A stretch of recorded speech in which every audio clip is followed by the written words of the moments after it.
and welcome to another episode of the Vicar's Devotional. I'm your vicar, Mother Sandy, and it is Tuesday, December 2nd. I am still trying to figure what happened to October and November and August and June, and my goodness, this year has just flown by. But in Florida, we're pretty excited because we're no longer in hurricane season, and after last year and the year before and the year before that, we're pretty excited not to have had a hurricane in the Florida area. Anyway, happy Advent. We just celebrated Advent 1 in the life of the church.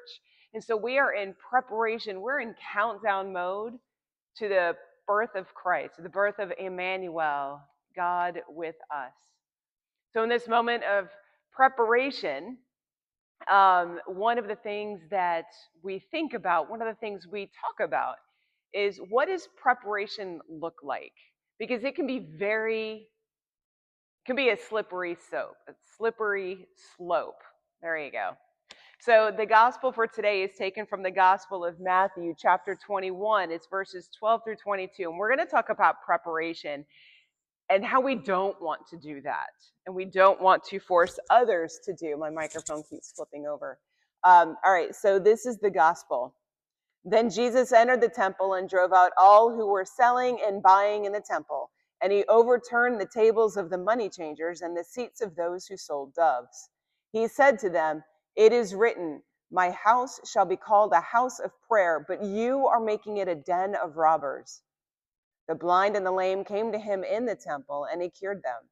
But when the chief priests and the scribes saw the amazing things that he did and heard the children crying out in the temple, "Hosanna to the Son of David," they became angry and said to him, "Do you hear what these are saying?"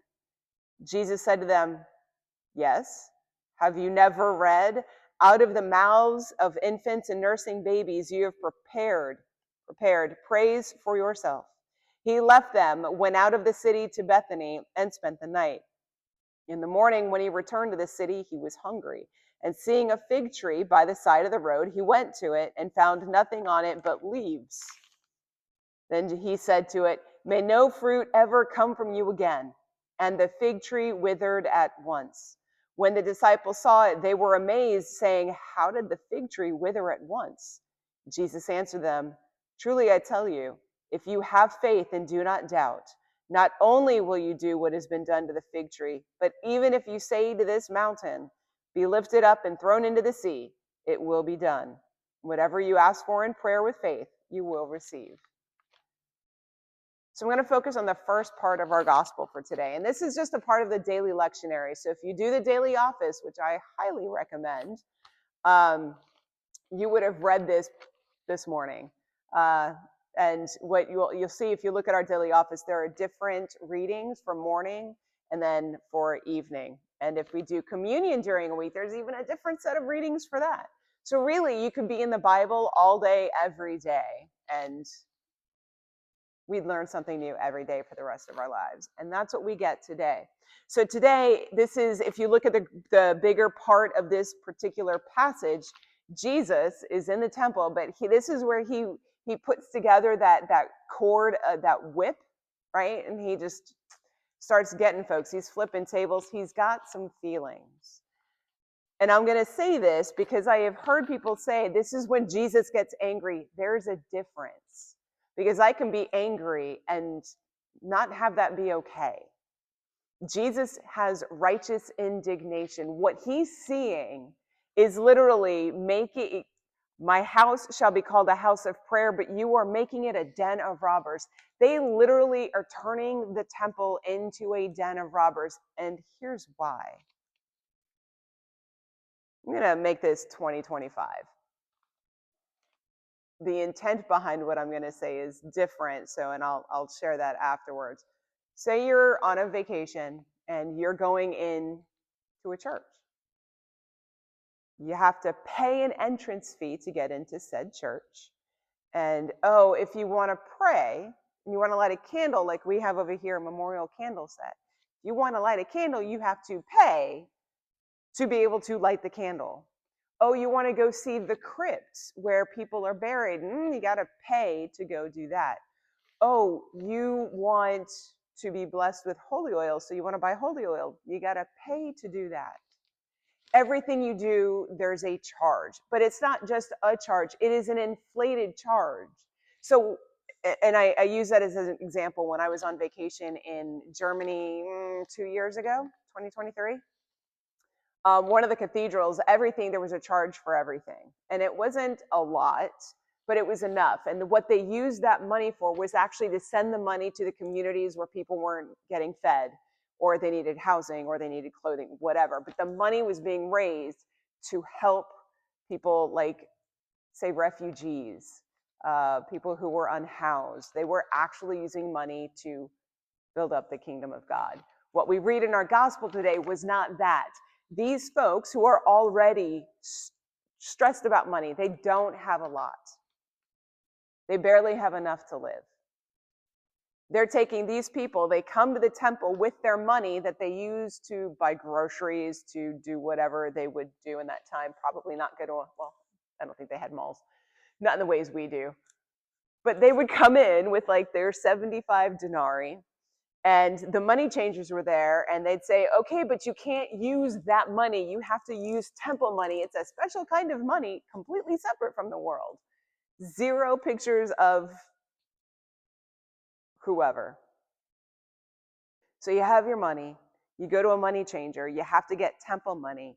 And in that process of changing, the money changer, ready for this, would charge extra. So say you want 75, you have 75 denarii, you need to make it in temple, they'd charge you $25. So you're spending $100 to get $75 worth of temple money, temple cash, temple change. And then, because you can't bring your own pigeon, dove, whatever you're going to sacrifice, you cannot bring your own, you then have to go and buy an overinflated animal, bird, at the temple.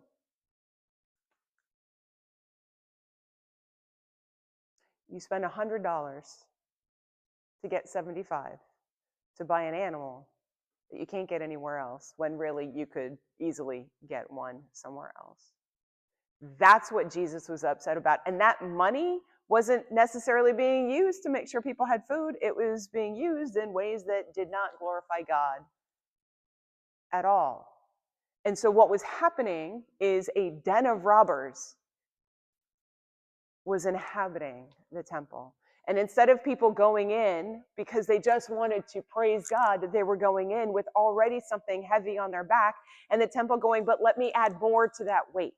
Let me create more obstacles, more hurdles, more something. And Jesus said, whoa, that's not what this life is about. I'm going to flip your table because I need to remind you, just come. And that's why we get to the end and Jesus is in the temple. People are being healed. The things that weigh them down, he's removing. The temple's adding to their weight. Jesus removes the weight. And I always think it's funny to me that we've got that part in this where there's a fig tree and Jesus curses the fig tree. A friend of mine at Sewanee, when I was working on my DAS, actually did a whole sermon and was like, why does Jesus hate fig trees? Why curse a fig? Like, he's not had a good experience with fig trees. And there's really no answer. It's hilarious, but it's a great reminder that if we have faith, if we don't have any obstacles, whether we're giving them to someone else, or we're putting them in front of our own way. When we have that kind of faith, that's smooth sailing, because we're focused, our eyes are set like flint on the presence of God at all times, no hurdle is going to get in front of us because we don't care. It doesn't actually stop us. It's not an obstacle. I'll walk around it. I'll jump over it. Better yet, I'll trust God to completely remove it. Flip the tables to go through, right? Righteous indignation. But when I have that kind of faith, I don't need a fig tree to produce. I'm going to say you're going to wither. It's going to wither. And then I'm going to look at a mountain and say, you know what? Go into that ocean. And it will. Now, whether that's literal or figurative doesn't matter. What the point is when we allow God to remove the hurdles, when we allow Jesus to flip the tables that are around our hearts, there's a freedom that we have. When we allow Jesus to remove the tables from our worship spaces, there's a freedom our people get to experience. And let me just create a slight pivot, because a hurdle is telling someone they cannot come in unless you do XYZ things. And those XYZ things aren't about refining. There's a difference between creating an oppressive hurdle and saying, what we're encouraging you to do is allow God to remove the hurdles that you've put up so that you can bring your best. And this entire passage is about being the best for God. It's not the worldly understanding of be the best. I think there are like commercials. But it's about God refining us, God flipping the tables in our own lives so that when people see us, they see God. We're not hurdles for each other. And so that means bringing your best self, bringing the best you have for God, allowing God to remove the hurdles so that we're not obstacles for someone else. It is always, always, always about the content of our hearts. And that's what it is. That's why Jesus said to the fig tree, you should wither, because the heart wasn't there. We don't produce fruit. We have a heart issue. We want to have heart. And this is really going on long. And I apologize, but I have feelings.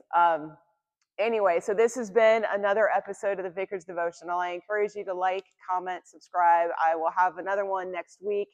Know that you are loved. Know that you are blessed. And welcome to Advent.